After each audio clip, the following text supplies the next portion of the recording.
friends, and welcome to another episode of Chapters on Armstrong Television. Chapters is the show that profiles authors, editors, and publishers in West Virginia, Ohio, and Kentucky. I'm your host, Carter Seaton, and it's great to have you with us again. This month, we're coming back to you on Zoom, but that allows us to speak with two men from very different parts of the country than West Virginia, Ohio, and Kentucky. Our guests today are Razel Jones and Daniel Abbott, who have collaborated on a memoir in stories that they called Wounds. Razel is a diversity and inclusion professional, a speaker, and the director of equity and inclusion at Tennessee State University. In 2016, he released his first book, See What You Hear, a piece about actualizing vision. Razel has a BA in English Language and Literature from Grand Valley State University and an MBA from Northwood University. He and his family live in the greater Nashville, Tennessee area. Daniel Abbott is the author of the novel Concrete and the co-author with Razel of Wounds, the book they're going to talk about tonight. His writing has appeared in numerous well-respected literary journals. He holds a BA in writing from Grand Valley State University and an MFA in fiction from the Vermont College of Fine Arts. He and his family live in Grand Rapids, Michigan. And it is a real pleasure to have you both with us today. Thank you so much for coming. Thanks for having me. I think I should probably point out to the audience, not sure how this will be viewed, but the guy on the top is Daniel and the one on the bottom is Razel at this point. So I have to say that your book really had a tremendous impact on me. It's one thing to read about racism in the newspaper, you know,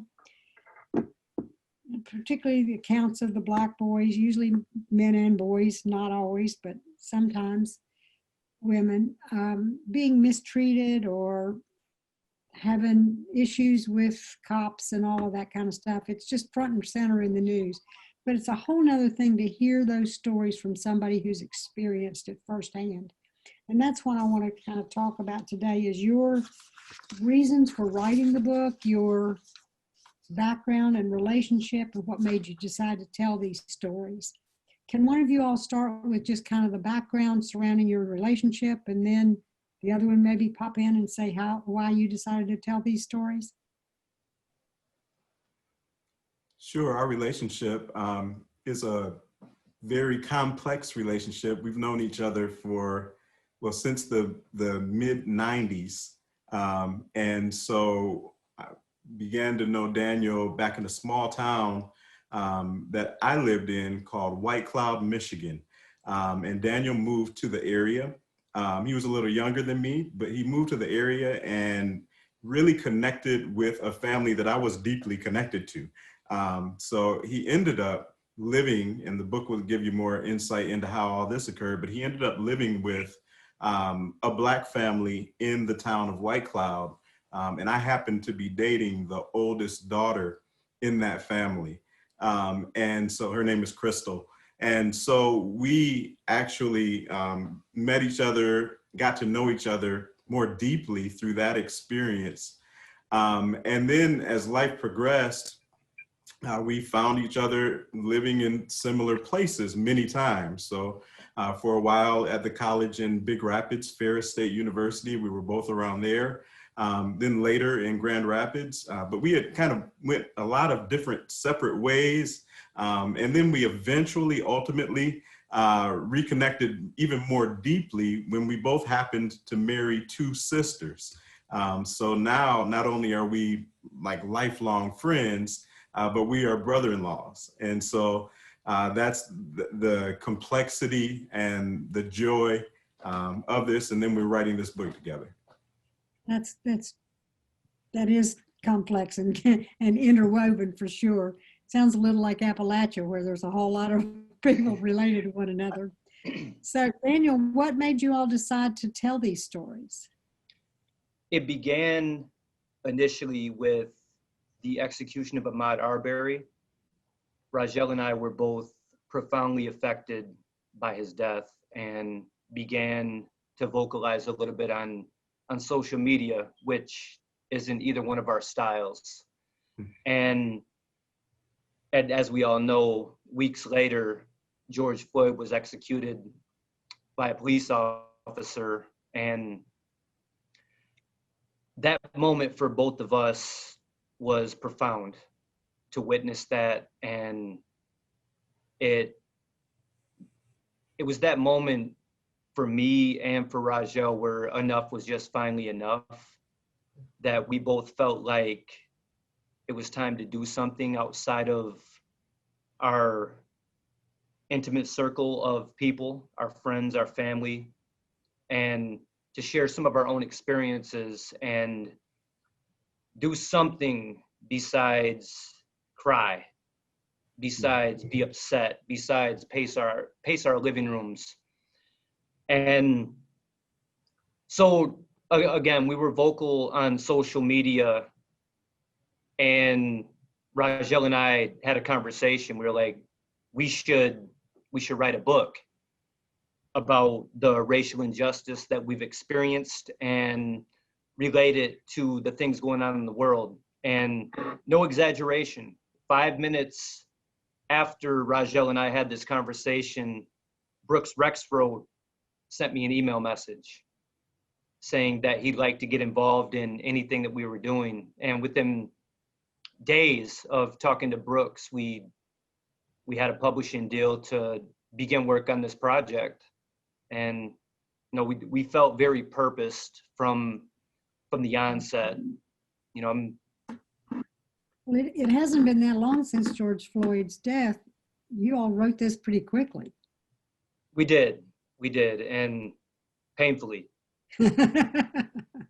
And in many different ways. We revisited the death of Razel's brother in this book that we experienced together less than a year ago. Well, a little bit over than a year ago now. And we experienced the death of Diane Cartwright, who was like a second parent to me and a community mom to Razel. And it was a hard book to write in a lot of ways. I mean, we all know today the verdict of Breonna Taylor. You talked to me 2 days ago, and I was a little bit more upbeat when we talked. And this stuff just keeps happening, and it gets to a point of exhaustion, and we fight. And this book for me and for Razel is us doing something besides talking. It's our hope to make a difference with this book. Did you find it, both of you, did you find it cathartic to write it? Or was it just a way to try and make some major impact? Yeah, in some ways, I mean, it was therapeutic at times. I would even say painfully therapeutic. Not all therapy is fun. And the situation, and one thing, we were pushing that speed. We wanted to make sure that we got it out in a timely way, but a quality way. And then what I've come to find, unfortunately, is we could have taken our time. These situations have been here far before these most recent occurrences. And as we see today, and as unfortunately we will continue to see, they're not going anywhere. So it's a timely message for any point in time. But that too is what makes it painful. Because sometimes it feels like you are trying to move a mountain. And it's an issue that's bigger than all of us. The state of racial relations, tensions, issues, especially in America, but even beyond, is no new problem. And it's not a problem that will go away easily. So our hope is to chip away at it. If we can do more than that, then great. But if we're able to make a difference on the individual level, because individuals create systems. So if we can begin to impact individuals with our stories, if we can draw people in to be strengthened to continue fighting this fight, to be strengthened to become allies, then that makes it a process that was worth some of the pain. All right. Well, I'll tell you that a friend of mine wrote me today and said that he had read Black Like Me when he was in elementary, and he said it literally changed his life and his view on race. So if one book can do that, then I would hope that yours would be able to do the same thing. And I think you're right, therapeutic is a better word than cathartic, by all means. Can each of you tell me, we don't have time to read from the book like you did the other night when we were talking, but can you each tell us a brief incident of when you all saw and experienced the overt racism that we see day to day in this country? One instance that just jumped out to me that I wrote about in a chapter called "I Fit the Description" was an encounter that I was able to have. I say able now as if it were an honor and a privilege, but I've grown from even the tough experiences. So I guess in some ways it was, but it was an encounter with a couple officers in the most diverse city, at least in Michigan, probably in the country. I think some studies say Kentwood, Michigan, a suburb of Grand Rapids, Michigan. And these officers, especially one in particular, really was bent on coming to have an encounter with me. He stated that I had fit the description, and it was a negative encounter. Let's just put it like that. You can read more about it in the book, but it was a negative encounter where power was used in a way to attempt to intimidate, where it was the root cause of why he even entered the situation, not only showed issues with policing, but even with our fellow citizens.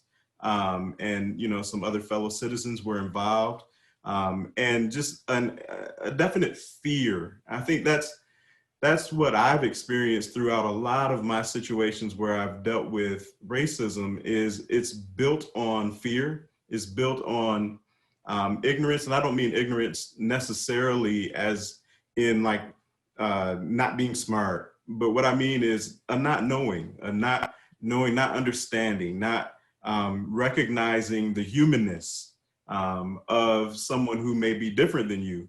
And so just those experiences of fear, feeling, even police at times feeling very nervous when confronting or approaching a person of color. We talk about many experiences like that that both of us have had. And yeah, right on time, as Daniel already mentioned, this day is a tough day. Everything, my mind wants to go to the Breonna Taylor situation, which was a terrible tragedy, which is part of the reason we're writing this book. And so today is a challenging day, but we face challenges on a daily basis, but some kind of way we keep on rising. And I know I'm talking a little more than I intended, but I really feel that is something that people should recognize about people of color in America. Instead of labeling for the negative stereotypes that people perceive, they should see the perseverance and how we keep on loving and how we keep on bouncing back, even when systems and people and situations come against us. Yeah, it's true. How about you, Daniel? I told this story in the chapter called Forfeiting White Privilege in the book. But when I was 14, the summer I moved to Newaygo County, which is a racially homogenous town in, it's like northern Michigan. It's not quite northern Michigan, but it's like 45 minutes north of Grand Rapids, where I grew up. And a Black friend of mine and two of his other friends who were Black picked me up, and we went to play basketball, or we went to the mall, or we went somewhere. And just leaving Newaygo County, we were pulled over by a couple white police officers. The police officers cuffed my friends, all Black, face down in the middle of the street, like to where traffic had to drive around them, right there in the middle of the street. And me, white, 14, I was sitting on the side of the road. No reason was given for why we were pulled over. No ticket was given. They just had them in handcuffs for a period of time. And for me, that was my first experience with racism in that way. I grew up in a diverse area in Grand Rapids, and my friends were Black and white and Hispanic and Asian, and I brought friends home, and all of my friends were accepted by my parents. My parents raised us, me and my four siblings, to be accepting of other cultures, other religions. That sort of thing wasn't a factor that I grew up with in Grand Rapids. And being in Newaygo for the first time and experiencing that for the first time was eye-opening. And unfortunately, that was the first of many times that I've experienced racial inequality. Let's talk a little bit about the process in which you wrote this. It's hard enough to write a book on your own, but to do it with somebody else. How did you all do the collaboration, and how did you plan it in the beginning, or did it organically develop? Both. Okay. We have this saying that we use throughout the book: man makes plans and God laughs. Yeah. And like I said in the beginning, Razel and I intended to write a book of essays about racial inequality. And like Razel also said, we've known each other for a long time. We're brother-in-laws, we're family, so we have a lot of shared history. So when we sat down to write what we thought were going to be essays, we discovered it was going to be more like a multi-point of view work of fiction, but creative nonfiction. And we sat down and planned what our essays were going to be, and the thing just evolved out of control quickly. And fortunately, we were both very focused and had a very talented editor in Brooks Rexborough to help us kind of hone things in before we turned it into a 600-page memoir instead of what it ended up being. It reads more like a memoir in stories rather than essays. It's really, I don't want to say anecdotes, that lightens it too much, but it is, each one is some experience, and then you draw from it sort of a lesson or a point that you're trying to make. And I think it was very, very well done. I was impressed with every one of the chapters, and they just seemed to flow so organically from one to the other. Thank you. Great to hear. Did you all worry a little bit about putting yourselves out there once you've done it in such a personal way? Was that a little scary to contemplate? We were talking about that actually between each other earlier today. It is such a vulnerable place. Especially both of us tend to be private individuals. We both tend to have certain roles with people, you know, we're leaders. And so many times when there is a tragedy or a negative event, we go to action mode, and people don't necessarily see the processing that's going on underneath, the emotions that are happening underneath. But this process of writing forces you to put those emotions on the stage, and to allow everyone to see your thought patterns as you're going through things, your fears, your anger, your temper. I had to write thoughts out. I wrote words that I tend not to say because it was important to show the processing and kind of the underworking cerebral parts that go with the actions. Because another thing, as a man of color, you are forced many times to present something different than you feel. Because what you feel is labeled as he's hostile, he's angry, he's out of control. And so, unfortunately, society trains you to stuff all that stuff in. And so the writing process says, no more. Don't keep that in. Show us. Just put it on the page. Let that become a character. Let us understand your thoughts and why you thought it and how it made you feel and why this drew you to this action. So yeah, the vulnerability is probably one of the scariest things that I've ever experienced in my life. How about you, Daniel? I think we'll probably delete all of our social media accounts once November 3rd gets here, and we'll just kind of go into hiding for a couple weeks. But what people don't know, and I think is really cool, and one of my favorite things about this process is Razel has never written creatively, professionally before. Yeah. So when we took on this project, he was taking a much bigger leap than what he's admitting right now. And he had to take, and Razel's also a phenomenal professional writer, but professional writing and creative writing are not the same thing. So he had to take everything he knew and learn a different genre. And the growth that I've seen in this man is greater than the great majority of writers I did grad school with when I did my MFA. Like he looked at the form, he fed off the feedback, and had, honestly, no exaggeration, 5 years of growth in 3 months of writing. And so what you see on the page is not a seasoned writer. It's a new writer becoming seasoned in a very short amount of time. Right in the process. It was really, really exciting to be a part of. He did a great job. Yes, he did. You both did.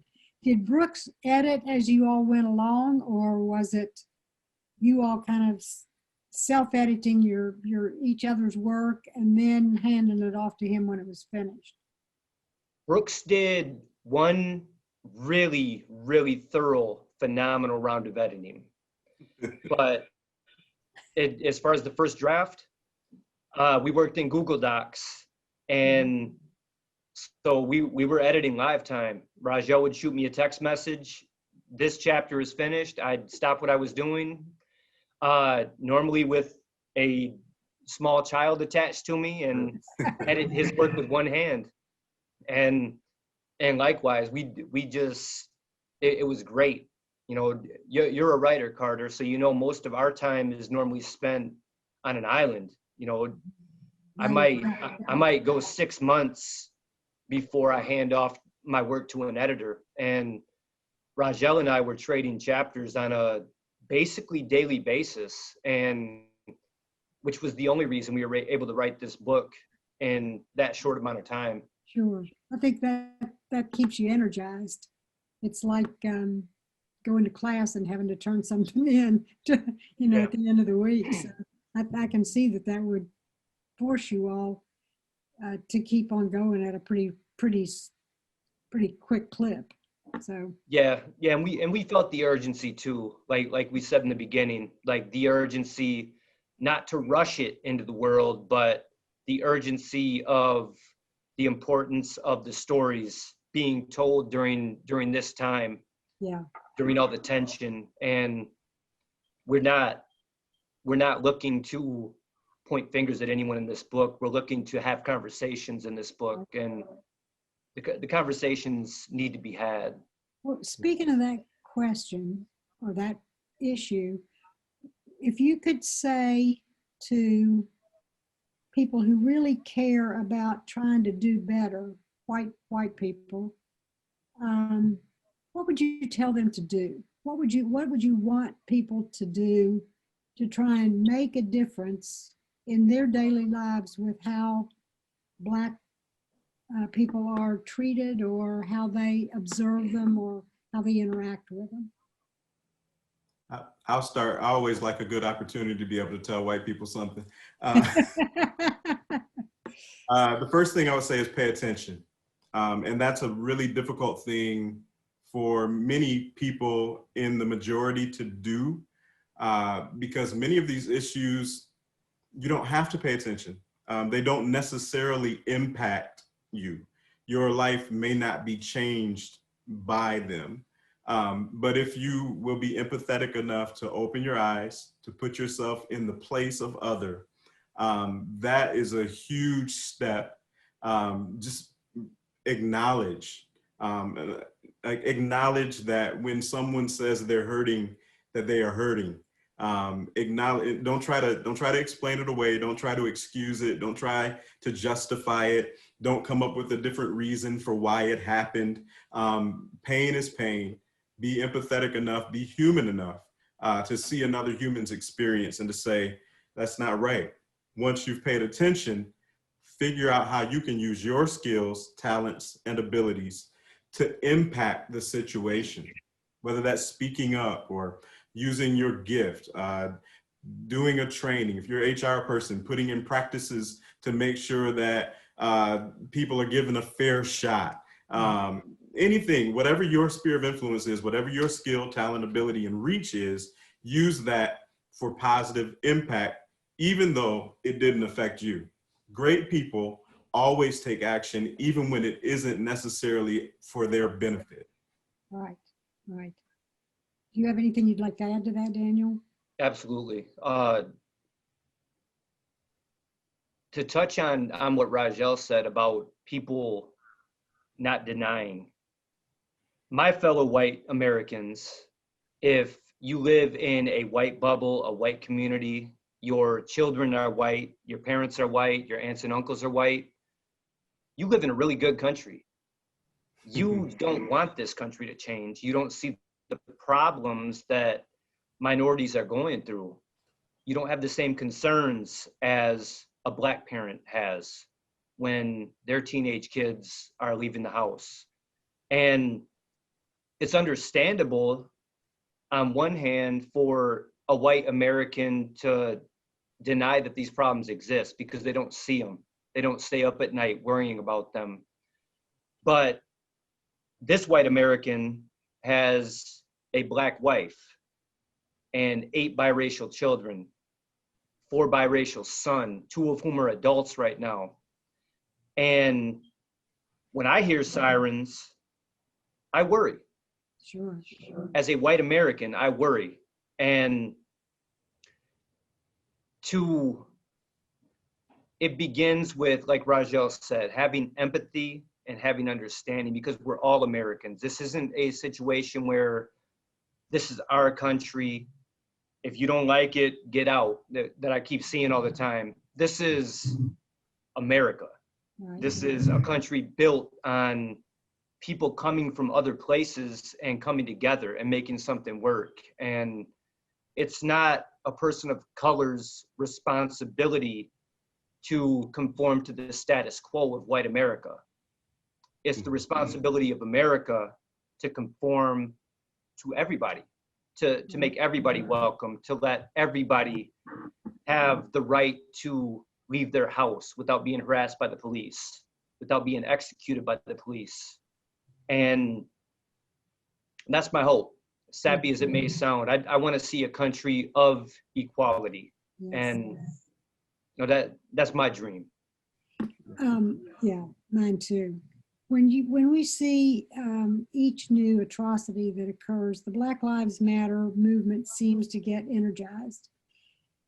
And then sometimes it dies off and not anything is really done and nothing really changes until the next time. And then the marches start again. But it seems this time with maybe George Floyd, Aubrey, and Breonna, that it's sustained itself. Do you think things will be different or can be different? And why is it different now than it has been in the last, say, 10, 20 years? Particularly 10 years or 5 years with the Black Lives Matter movement. Yeah. So I can say this,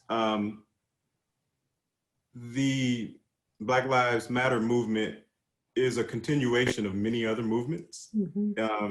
It is the one that has the language has the forefront, but it's not new. Again, and like I was saying earlier, it has not died for people of color.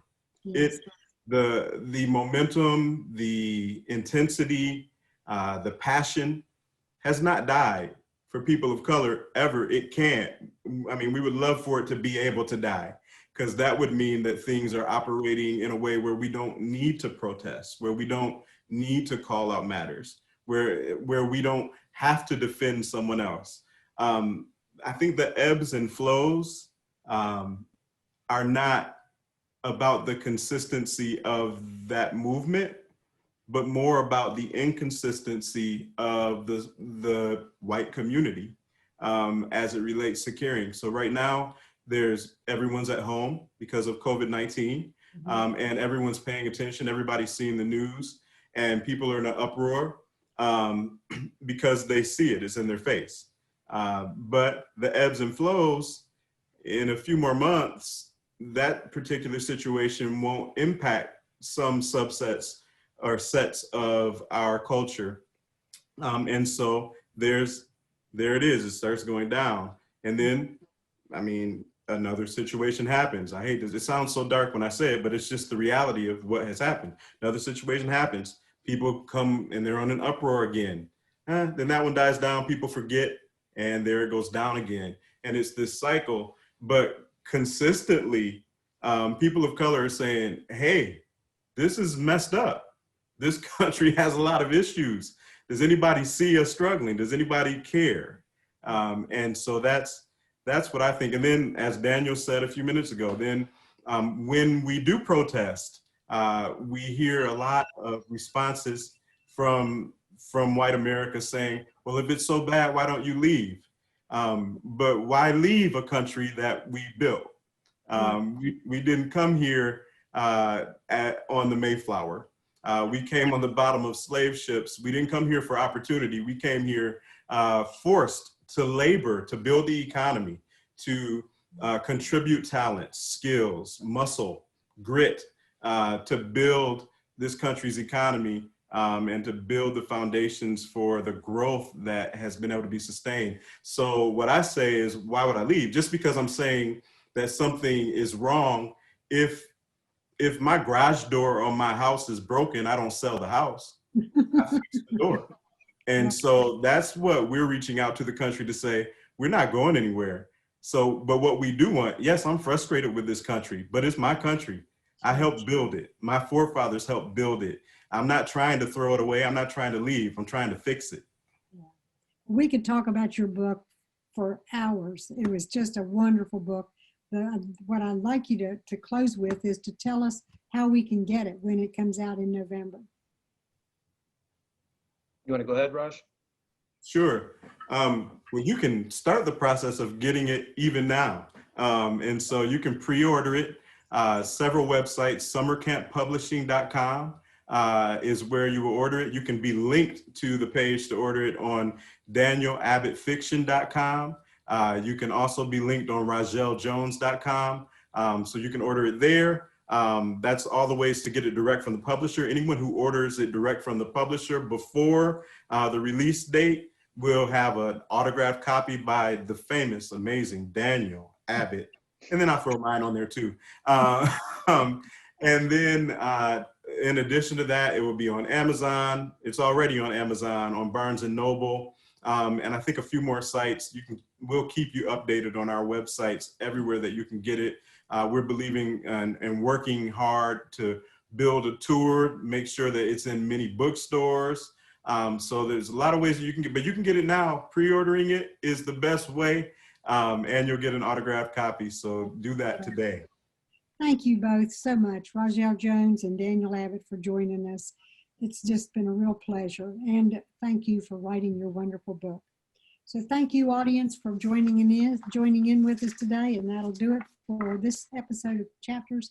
And remember to continue to watch Armstrong Television for the news and views that impact you. Have a good evening. Bye-bye. Connect with Chapters through email. Write to lp4@zoominternet.net. Chapters has a Facebook page at Armstrong Chapters.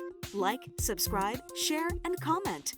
All Chapters episodes are available on YouTube. Visit the Armstrong Neighborhood channel on YouTube and look for a playlist of all the Chapters programs.